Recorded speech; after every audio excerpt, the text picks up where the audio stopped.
At one point, they made us lie face down in the dirt, and we each had a Kalashnikov put to our heads, and literally were just begging for our lives for what seemed like an eternity. My name is Lynsey Addario, and I'm a photojournalist covering war primarily, and I also cover humanitarian issues and women's issues. I think it was curiosity more than anything. The first time I went to Afghanistan was because I had read about the situation for women living under the Taliban, and I was curious whether their lives really were as bad as we in the West thought they were. So I literally just borrowed some money from my sister and made some arrangements with the UN and local NGOs and went. The first time I was properly going into a situation where we had no idea what was going on was in Afghanistan right after September 11th, when the Taliban was falling across the country. And I remember being terrified because at one point, one of the New York Times journalists called someone at the Pentagon to literally tell them the car we were in so that they wouldn't bomb us. And I realized, okay, there's a lot that can go wrong here. The next time I went in to a war zone, it was in 2003 when I was going to cover what we assumed would be the fall of Saddam Hussein. That was truly the first time I saw combat, and I saw dead bodies, and I saw the effect of war and civilians fleeing and civilians getting injured.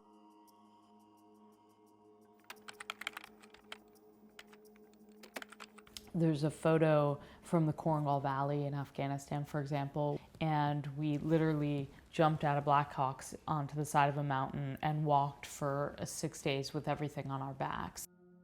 6 days in, we got ambushed by the Taliban and hit from 3 sides. And that was one of the most terrifying moments of my life. After so many years of covering war, it was really the first time I felt like I was at the heart of the war in Afghanistan.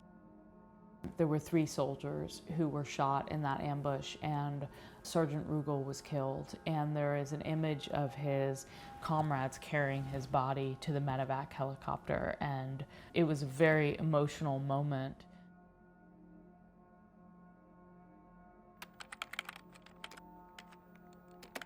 The thing about being a hostage is, I mean, and it sounds totally cliche, but you're a hostage in the sense that you have absolutely no power. There was nothing I could do to change my situation aside from be quiet and endure whatever was being dealt to me. Libyan soldiers were told we were spies, all journalists were spies, and to just kill us. And so at one point they made us lie face down in the dirt, and we each had a Kalashnikov put to our heads, and literally were just begging for our lives for what seemed like an eternity. It's human nature to go into survival mode. And for me, very luckily, every time I've been in very dramatic situations, I become very calm and very focused on just staying alive. Yeah, I started shooting in 2009. I decided to start covering maternal death and why women die in childbirth, because at that point, over 500,000 women a year were dying in childbirth. And so I went to Sierra Leone and I met this young woman, Mama Cisse, and she was pregnant with twins. And so when I met her, she'd taken a canoe across a river to an ambulance and driven 6 hours across bumpy roads to get to the hospital. And so I was shooting video and I realized she was bleeding sort of profusely. And I kept saying, she's bleeding a lot. And the midwives were sort of just mopping up the blood. And I put my camera down and I ran to where the doctor, I was told the doctor was, and it turned out he was in surgery. Then I went back to the woman and suggested that they pick her up and bring her to the doctor so that when he comes out of surgery, they were there. And that's what they did, and she ended up dying. You know, there's this misconception with war photographers that we have the power to help people and to stop people, and what we're able to do in those situations is very limited. There are times where my gender is an asset, of course, and so that's mostly in the Muslim world when I'm covering Muslim women. I often have access to women that my male colleagues don't, simply because I'm a woman and I'm allowed into people's homes. I'm allowed to spend extended periods of time with Muslim women. Now that I am a mother and I'm 44, I have some editors who don't really believe in sending mothers or women to war, and that's an issue.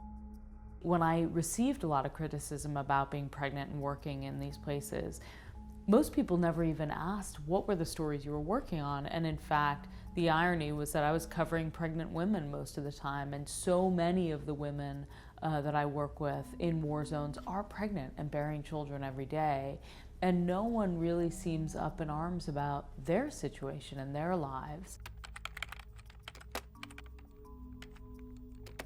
Social media is an incredible vehicle for exposing younger people or different viewers to a subject that they wouldn't pay attention to in a traditional media outlet. So I think it's not so much the nature of war, but it's just the coverage of war has changed. The stereotype is that war photographers are really hardened and jaded, and I think what I've learned about myself over the years, over the last 17 years, is that I have become anything but jaded. I've become, in fact, more emotional. You know, I've learned a lot about what I've been able to endure physically and emotionally. People always say to me, "You're so brave," or "You're fearless," and for me personally, I feel the opposite. The people I cover are brave because they don't have a choice.